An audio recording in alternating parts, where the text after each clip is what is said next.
Hoy la reputación o la visibilidad positiva o negativa de un alto directivo impacta muy directamente en la visibilidad de la reputación de la marca, autoconfianza, autoestima, pensar que tienes cosas interesantes que decir. Es decir, si tú has llegado ahí a ese lugar donde estás, si eres un directivo, tú has llegado por algo.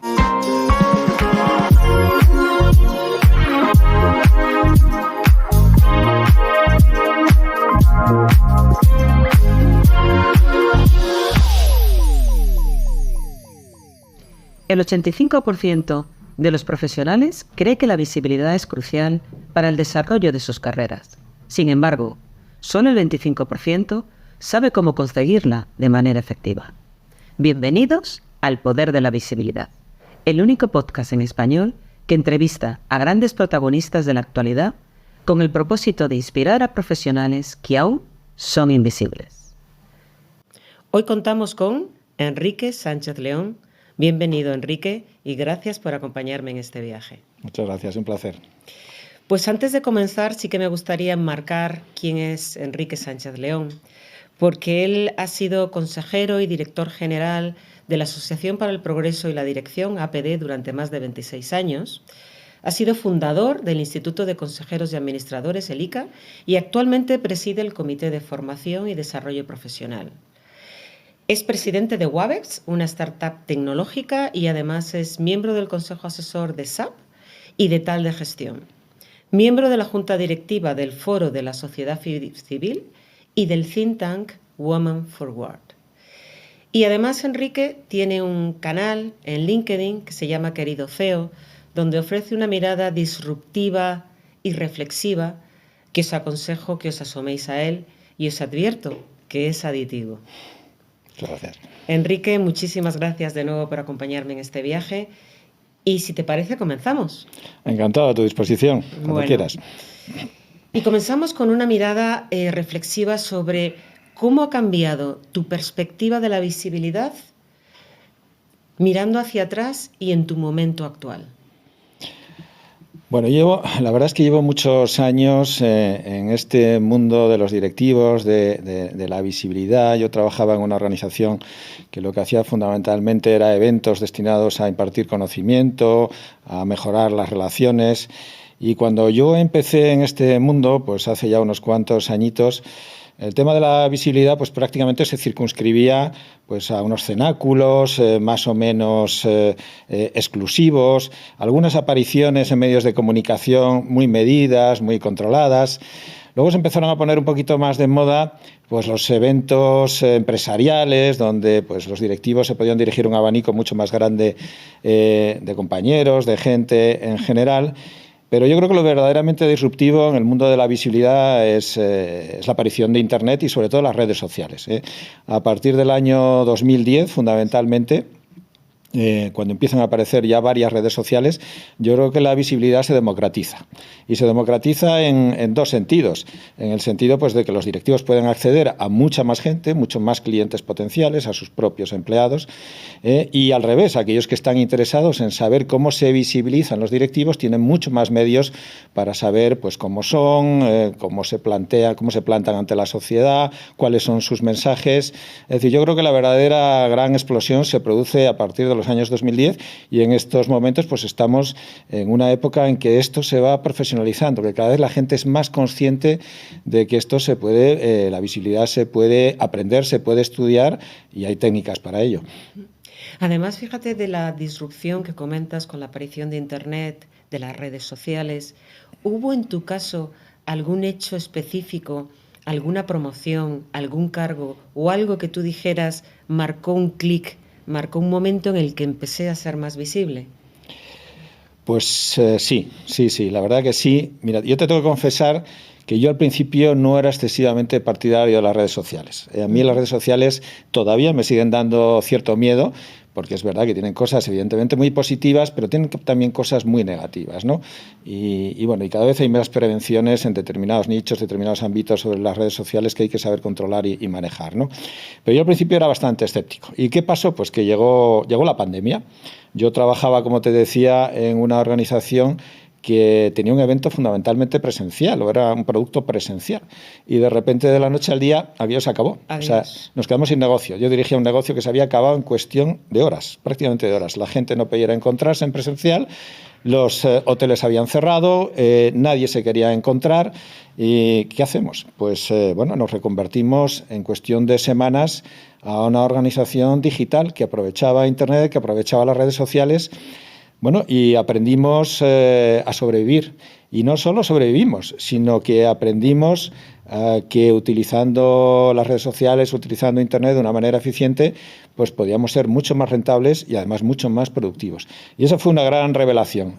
Curiosamente, la pandemia a mí me sirvió pues para aprender que la visibilidad era importante. Sí, además yo creo que la pandemia nos enseñó a todos cuán productivos y eficientes podemos llegar a ser. Al principio con dolor de corazón, porque yo creo que les ha pasado a todo el mundo les pasó esas reuniones interminables, cuando todos estábamos empezando a manejar el Teams, aquellas reuniones que nos tenían pues de 9 a 8 del día, tremendo, una detrás de otra. Pero bueno, empezamos poco a poco, lo fuimos racionalizando y yo creo que hemos ido pues descubriendo que efectivamente bien usado la digitalización pues tiene sus ventajas, ¿no? ¿Y recuerdas algún sacrificio que hayas tenido que hacer para ser visible, o alguna situación en la que tú dijeras tengo que poner límites a mi visibilidad? ¿Hay algo ahí que tú dirías, algún consejo? Bueno, vamos a ver, yo no diría que sacrificio, pero sí que tuve que cambiar cosas. Yo te confieso y les confieso a los que nos estén viendo, yo era tremendamente tímido. O sea, yo a los 13, 14 años me sacaban mis padres a tocar la guitarra delante de los invitados para quitarme la timidez. Yo creo que aquello me frustró todavía más y me traumatizó todavía más. Pero yo tuve que aprender a vencer la timidez. Y evidentemente la visibilidad es difícil conseguirla siendo tímido. De tal manera que yo la ventaja que tenía era que sí era consciente de mi timidez, ¿no? Entonces yo me obligaba a partir de los 15, 16 años a salir a la calle a preguntarle la hora a la gente, a intentar entablar conversaciones en los autobuses, en los metros con gente que yo no conocía de nada. Incluso cambié de trabajo porque yo tenía la sensación de que yo necesitaba enfrentarme a gente, ¿no? Entonces yo empecé trabajando en banca. Y bueno, y había días en que prácticamente yo no hablaba con nadie, hablaba con los de mi departamento y poquito más, ¿no? Y de repente pasé, pues en cuestión de muy pocos meses, a dirigirme a auditorios de casi 2.000 personas, a hacer moderaciones, presentaciones, y aquello fue un absoluto reto. Yo no diría que fue un sacrificio, pero fue un reto bastante importante, ¿no? Y luego, claro, es que el tema de la visibilidad al final va en tu beneficio, va en tu empleabilidad, pero va también en la empleabilidad o en el beneficio de la empresa que te ha contratado. Hoy una de las cosas que ha cambiado, yo creo, sustancialmente, es que tu visibilidad tiene mucho que ver con la visibilidad de tu empresa. Antes estaban totalmente separados, o sea, una cosa era la visibilidad del alto directivo, del líder, y otra cosa era la de la empresa, que llevaban caminos distintos. Hoy la reputación o la visibilidad positiva o negativa de un alto directivo impacta muy directamente en la visibilidad o la reputación de la marca, ¿no? Tal cual, coincido, la verdad que plenamente. Y además has empezado contando una anécdota que compartimos, porque a mí mis padres también me hacían tocar la guitarra. Anda. Cuando venían invitados, que la tocaba con mi hermano. Yo en este caso no era introvertida, no, siempre he sido bastante extrovertida. Enrique, si tuvieras que darle un consejo a tu yo de hace 15 años, pongamos 15 años, ¿vale? Sobre cómo hacerte visible, ¿qué consejo le darías con todo lo que sabes hoy? Bueno, vamos a ver. Yo le daría a los directivos, o a mi yo de hace 15 años, fundamentalmente le daría palabras de autoconfianza, de autoestima. Es decir, la visibilidad exige, yo creo, que dar un pasito adelante que muchas veces por timidez o por propia cultura, idiosincrasia muy española, y permíteme que lo diga así. Y lo digo así porque es que yo he visto otros auditorios en muchos otros lugares del mundo donde la gente no le cuesta nada preguntar. Tú en España a la gente le preguntas en un auditorio, la gente, oye, hacedme preguntas, y la gente por timidez no lo hace, ¿no? Entonces, yo creo que esto es un paso que hay que dar en el tema de la visibilidad. Es decir, hay que arriesgarse un poquito, hay que tener confianza, hay que tener autoestima y creer, oye, si has llegado a una determinada posición, has llegado por tus cualidades. Da un pasito más de confianza. Que al final las redes no se te comen, no pasa nada. Hay una serie de condiciones que tienes que hacer, unas técnicas, pero se aprende absolutamente como todo, ¿no?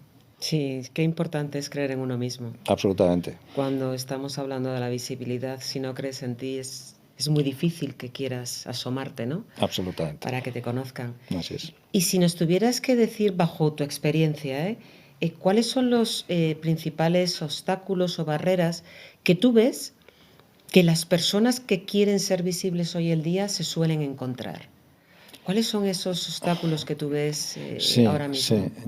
Sí, vamos a ver. Yo creo que lo primero que hay que hacer, tienes que tener muy claro cuánta visibilidad quieres.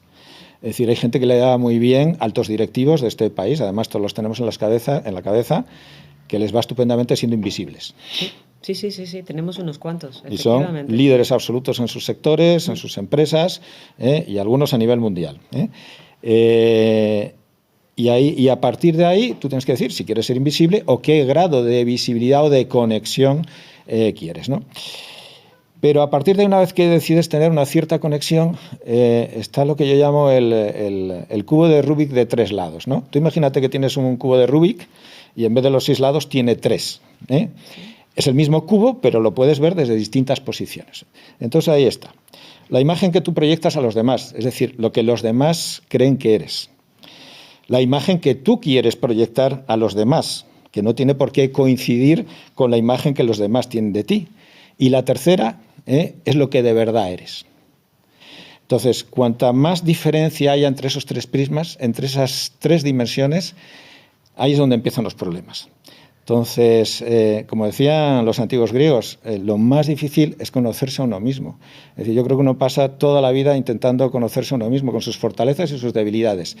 Y cuanto más pretendes ser o enseñar o demostrar aquello que no eres, menos creíble resultas, ¿no? Yo creo que ese es el gran obstáculo. Tal cual Lao Tse, creador del taoísmo, decía que sabiduría es conocer a los demás. Así es. Pero que la verdadera sabiduría es conocerse a uno mismo. Bueno, y si tuvieras que contarnos la mayor lección que has recibido sobre el poder de la visibilidad, si tuvieras que contarnos una anécdota, una historia, donde tú dices, mira, aquí me llevé un gran aprendizaje. Bueno, resulta, es muy curioso porque es de hace muy poquitos días.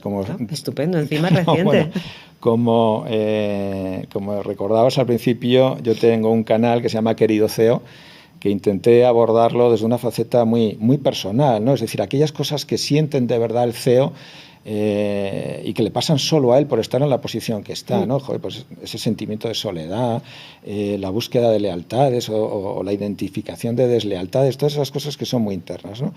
Pero, bueno, empecé a hacerlo casi como pasatiempo, ¿no? Yo la verdad es que no buscaba tanta visibilidad para mí como visibilidad hacia mi empresa, ¿no? Porque era uno de los productos de mi empresa para atraer más socios, más producto, etcétera, ¿no? Bueno, pues cuando yo dejé la empresa, la Asociación para el Progreso de la Dirección, hace ya unos meses, seguí publicando Querido CEO, ¿no? Sí.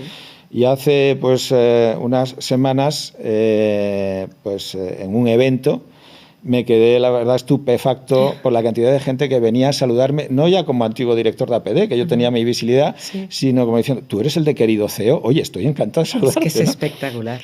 Entonces, es decir, aquello que tú pones en redes, al final tiene una trascendencia que es, la verdad es verdaderamente sorprendente.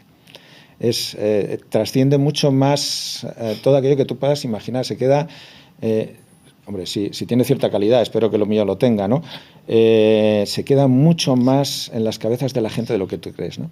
Sí, te iba a decir que el mensaje también es muy importante, es decir, ahí trasladas un mensaje muy tú, muy disruptivo, entonces capta la atención. En redes tenemos cantidad de podcasts, de blogs, y bueno, tenemos que filtrar, ¿no? En base a lo que son los gustos o los intereses personales, ¿no? Yo creo que ahí has captado, sin lugar a dudas, pues te lo agradezco, la atención. Te lo agradezco mucho. Si tuvieras que hablarnos, Enrique, de ¿Tú crees que en la visibilidad es importante contar con apoyos, rodearte de profesionales? Por supuesto, yo creo que, vamos a ver, yo soy muy celoso de mi letra pequeña, ahora te cuento qué entiendo por letra pequeña.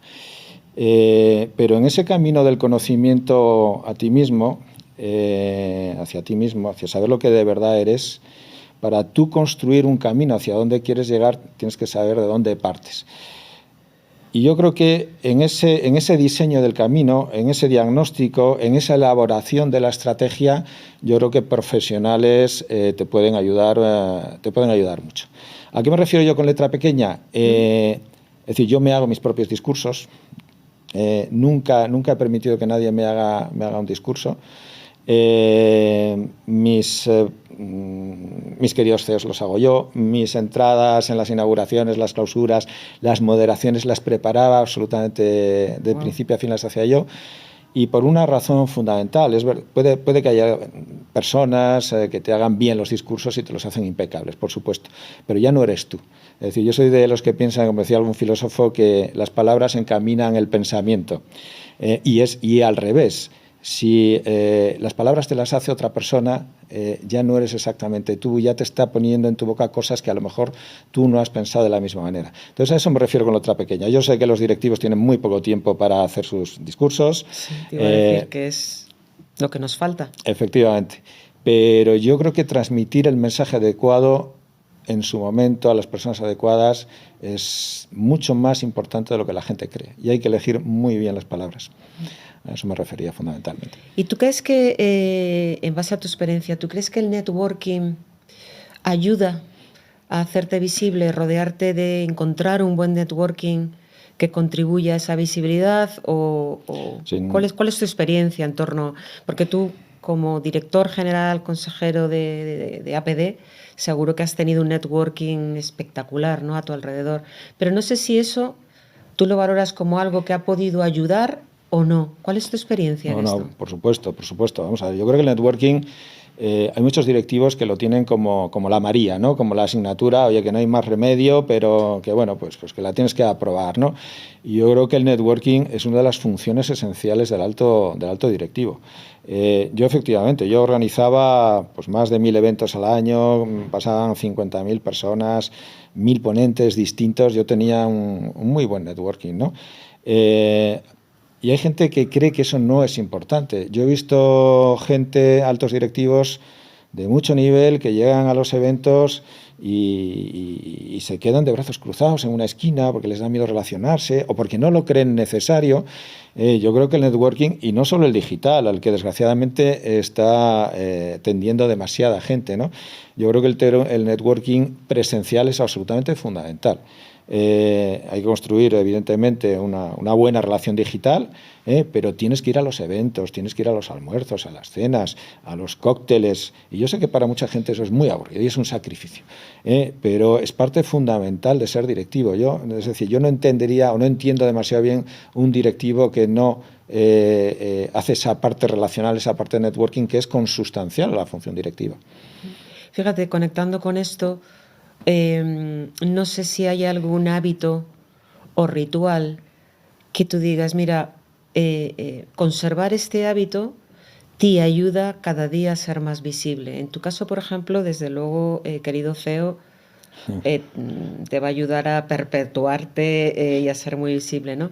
Pero tú darías algún consejo en este sentido de algún hábito, ritual, algún gatillador que genera algún tipo de comportamiento y que te haga, bueno, pues decir, oye, espabila, sí, que tienes que hacerte visible. Bueno, yo creo que un hábito fundamental en el directivo es leer de muchas cosas. Es decir, no solo leer de tu empresa, evidentemente de tu sector, de tu área de actividad o de tu función.